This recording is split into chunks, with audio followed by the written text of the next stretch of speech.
आप सभी को जय श्री कृष्णा, राधे राधे। तो आज ठाकुर जी की बहुत ही अद्भुत लीला सुनाएंगे, जो कि सत्य घटना है, किसी के द्वारा सुनी हुई घटना है। तो ठाकुर जी की सेवा में ना हमेशा सहजता रखना चाहिए, हमेशा सरलता रखना चाहिए और प्रेम रखना चाहिए। मतलब उनसे एक रिश्ता बना के रखिए। मतलब जो कोई सा भी रिश्ता बना लीजिए आप उनसे, बेटे का, भाई का, गुरु का, कुछ भी रिश्ता बनाइए, लेकिन एक रिश्ते के साथ। और जितना आप उनसे प्यार करेंगे ना, उससे कहीं ज़्यादा हमारे लड्डू, हमारे ठाकुर जी हमसे प्यार करते हैं। और कन्हैया जी की सेवा में, गोपाल जी की सेवा में अहंकार तो होना ही नहीं चाहिए। बिल्कुल विनम्रता पूर्वक उनकी सेवा करिए, उनके साथ ऐसे व्यवहार करिए जैसे कि अपन एक बच्चे के साथ, मतलब जिस रूप में आप उनकी सेवा कर रहे हैं वैसे ही रखिए आप उनको। अगर बच्चे मान के कर रहे हैं तो बिल्कुल बच्चे के जैसे। तो आप सुनिए एक सच्ची कहानी, आपकी आँखों से भी आंसू नहीं रुक पाएंगे, इतनी अच्छी कहानी है। तो एक शहर में एक व्यापारी रहते थे, जो कि सोने और हीरे का उनका कारोबार था। लेकिन इतने सहज, इतने विनम्र थे वो कि लगता ही नहीं था कि ये इतने रईस हैं, इतने करोड़पति इंसान हैं, इतने सहज थे। तो एक बार की बात है, उनका एक कारीगर जो था वो हीरा और सोने का जड़ा हुआ हीरे का हार बना के लेके आया, दिखाने के लिए कि आप देख लीजिए, चेक कर लीजिए ये सही से बना है कि नहीं। क्योंकि उनकी दुकान का जो माल होता था, मतलब जो सामान होता था, हार वार होते थे, कंगन हो, हार हो, चाहे वो कानों के कुंडल हों, कुछ भी हो, तो उनकी कारीगरी में ना एक अलग ही चीज़ होती थी। मतलब दूर दूर से लोग उनकी दुकानों में आते थे बनवाने के लिए, क्योंकि उनकी कारीगरी बहुत ही अच्छी होती थी।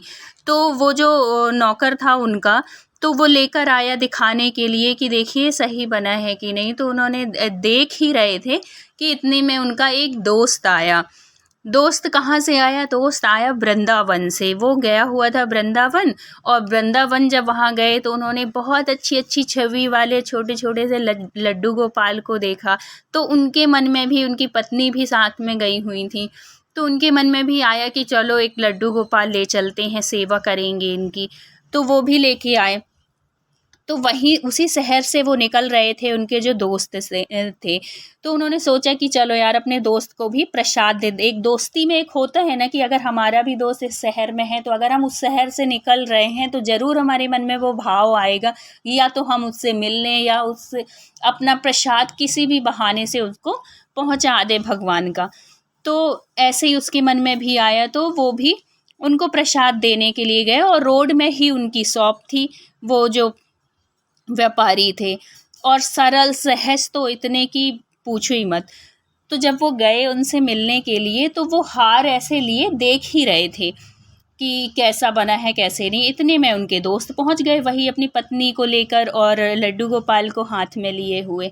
तो उन्होंने बैठाला कि बैठो बैठो बैठो ऐसे करके, और हाथ में जो हार लिए हुए थे वो पकड़े हुए थे। और जैसे ही उन्होंने लड्डू गोपाल की छवि को देखा, तो होती है ना कोई कोई छवि, और लड्डू गोपाल तो कोई भी हो, इतने प्यारे होते हैं कि उनको देख के बिल्कुल मन आनंदित हो जाता है, भाव विभोर हो जाता है। तो उनको ऐसे ही, उनको भी अनुभूति हुई। जैसे ही उन्होंने लड्डू गोपाल को देखा, तो उनके मन में बिल्कुल अलग ही तरह के एक आनंद हुआ, एक खुशी हुई।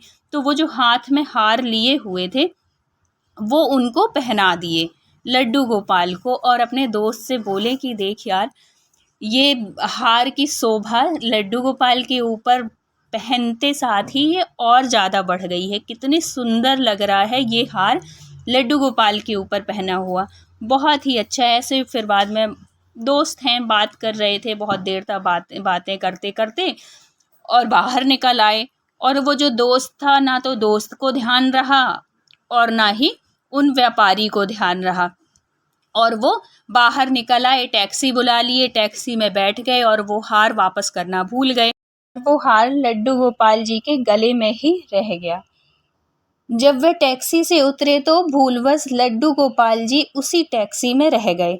टैक्सी वाला एक गरीब आदमी था, जिसका नाम बाबू था, जो कि दूसरे शहर से यहाँ अपने परिवार का पालन पोषण करने के लिए टैक्सी चलाता था। और वह टैक्सी लेकर काफ़ी आगे जब वो निकल चुका था, आज उसको अपने घर वापस जाना था, जो कि दूसरे शहर में था। जब टैक्सी लेकर बाबू अपने घर पहुंचा तो उसने जब अपनी टैक्सी की पिछली सीट पर देखा तो उसका ध्यान लड्डू गोपाल जी पर पड़ा, जो कि बड़े शाही तरीके से पिछली सीट पर बैठे हुए थे और गले में हार धारण करके बहुत ही सुंदर पोशाक पहने हुए, हाथ में बांसुरी पकड़े हुए फैल कर बैठे हुए थे पिछली सीट पर। बाबू ये देखकर एकदम से घबरा गया, यह लड्डू गोपाल जी किसके हैं। लेकिन जब वह दूसरे शहर से अपने शहर जा चुका था, जो कि काफ़ी दूर था, वह सवारी का घर भी नहीं जानता था, क्योंकि वो जो सवारी थी, जो उनके मित्र थे, वो रास्ते में ही उतर गए थे, क्योंकि उनका जो घर था वो गली के अंदर था जहाँ टैक्सी नहीं जाती थी। तो अब वो बाबू कैसे ढूंढता, वो टैक्सी ड्राइवर कैसे ढूंढता उनका मकान। वह बड़ी दुविधा में पड़ गया कि वह क्या करे। लेकिन फिर उसने बड़ी श्रद्धा से हाथ धोकर लड्डू गोपाल जी को उठाया एवं अपने घर के अंदर ले गया। जैसे ही उसने घर के अंदर प्रवेश किया, उसकी पत्नी ने उसके हाथ में पकड़े हुए लड्डू गोपाल जी को जब देखा, तो इतनी सुंदर स्वरूप वाले लड्डू गोपाल जी को देखकर उसकी पत्नी ने उसके हाथ से झट से लड्डू गोपाल जी को अपने पति के हाथों से मतलब ले लिया। उनको देखकर इतनी खुशी हुई उनकी पत्नी को, जैसे ही उसकी इसलिए इतनी खुशी हुई कि उसकी पत्नी को, उन लोगों की शादी हुए 8 साल हो गए थे और अभी तक उसकी कोई संतान नहीं थी। लेकिन जैसे ही गोपाल जी को हाथ में लेती है ना, तो उसके वात्सल्य भाव जाग उठता है और वो इतनी खुशी के मारे इतनी खुश हो जाती है, इतनी पागल सी हो जाती है उनको देखकर। उसकी ममतामयी एवं करुणामयी आंखें झरझर बहने लगती है, वो रोने लगती है लड्डू गोपाल को देखकर। मतलब उसको देखकर ना एक बच्चे सा भाव आ जाता है उसके अंदर, क्योंकि उसकी शादी को 8 साल हो गए थे और उसके बच्चे नहीं हुए थे। ममता वात्सल्य भाव के कारण ठाकुर जी को गोद में उठाते ही उसको ऐसे लगा उसके किसी अपने बच्चे को गोद में उठाया है। उसके स्तनों से अपने आप दूध निकलने लगा।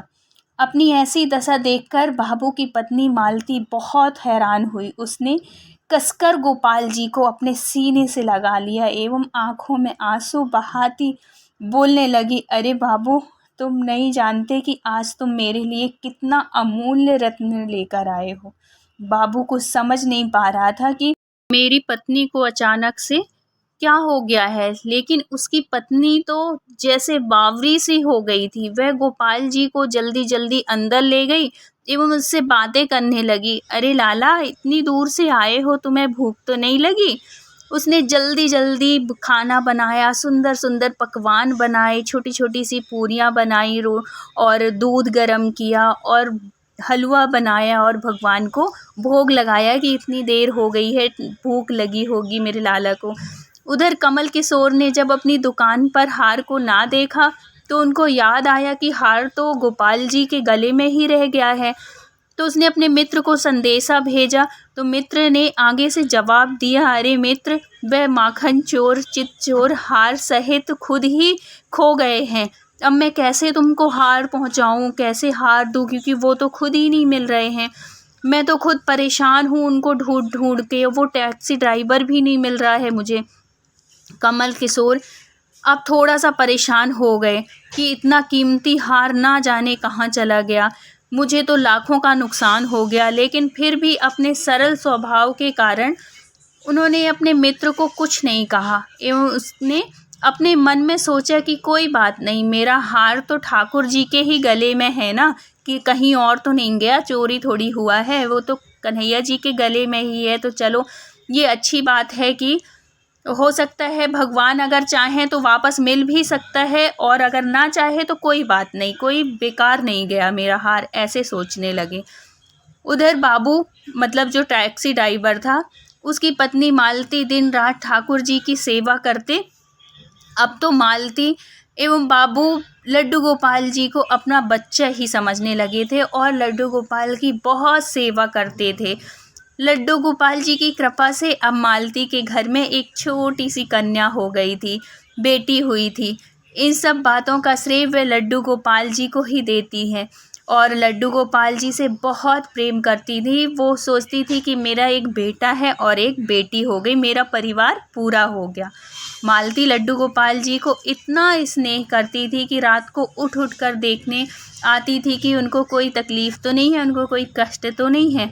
ऐसे ही एक दिन कमल किशोर जो व्यापारी थे, वो व्यापार के सिलसिले में दूसरे शहर आए हुए थे। यहाँ पर बाबू रहता था, उसी शहर आए हुए थे जहाँ वो टैक्सी ड्राइवर रहता था। लेकिन दुर्भाग्यवश जब वो उस शहर में पहुँचे तो अचानक से इतनी बारिश हुई कि कमल किशोर को जिस काम के लिए मतलब काम के लिए गए हुए थे, वो काम ही नहीं कर पा रहे थे। बारिश की वजह से वो पहुंच ही नहीं पाए वहां पर।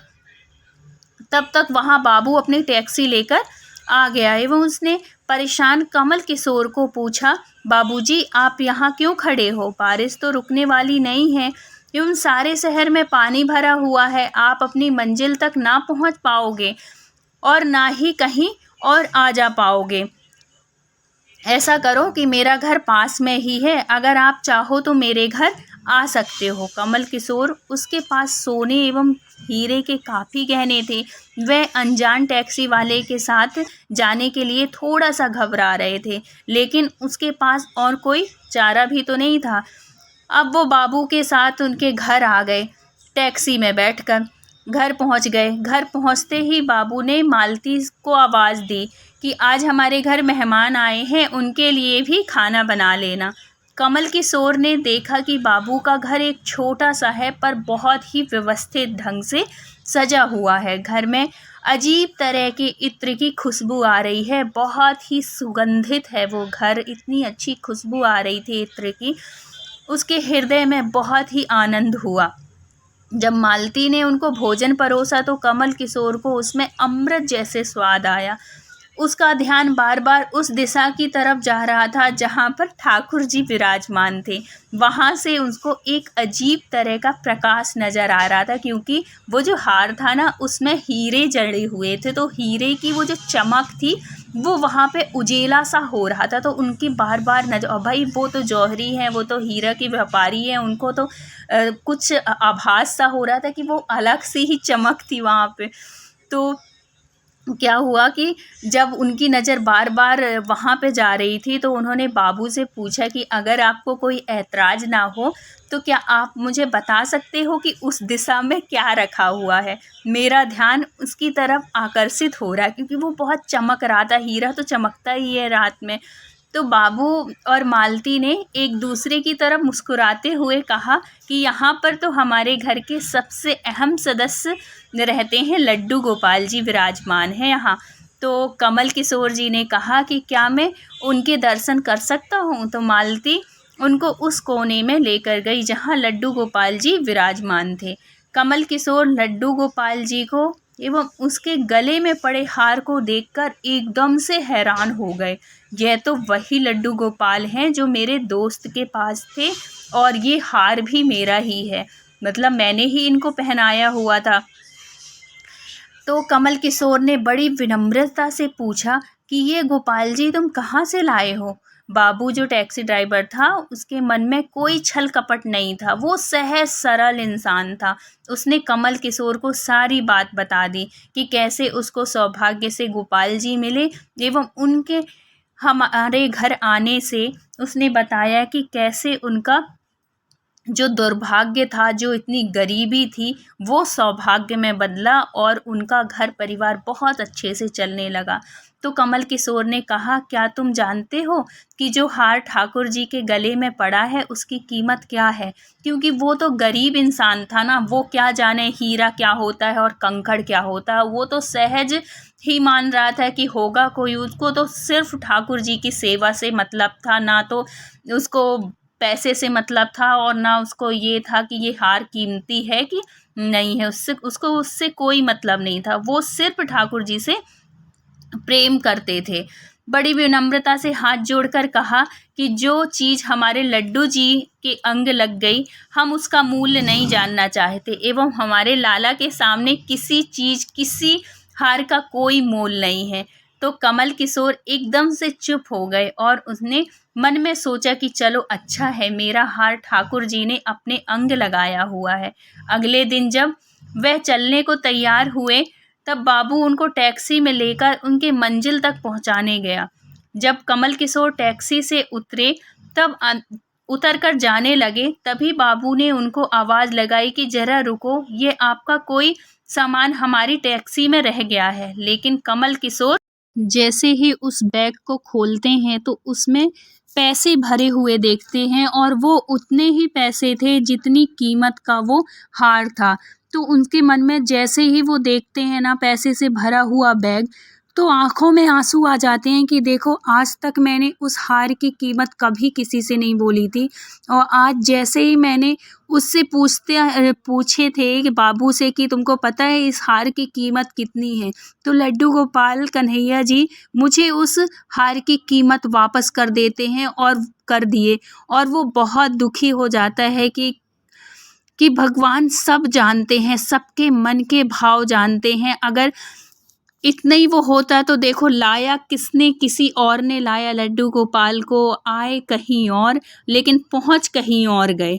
तो ये भाव से होता है सब कुछ। हम जिस भाव से उनको पूजेंगे, जितने प्रेम से, जितने भाव से हम उनकी सेवा करते हैं ना, वो भी हमारे प्रति उतने ही प्रेम से हमारे घर में रहते हैं। तो हमेशा लड्डू गोपाल की सेवा सहजता से करिए, सरलता से करिए और प्रेम से करिए। जितने प्रेम से जितना प्रेम आप उनको देंगे, उससे कहीं ज़्यादा प्रेम वो अपने भक्तों पर लुटाते हैं। तो बोलिए लड्डू गोपाल की जय, वृंदावन बिहारी लाल की जय। वीडियो अच्छा लगा हो तो please like, share and subscribe करिएगा। मिलते हैं किसी नेक्स्ट वीडियो में। जब तक अपना ख्याल रखिए, अपनों का ख्याल रखिए। Thank you so much full watch करने के लिए।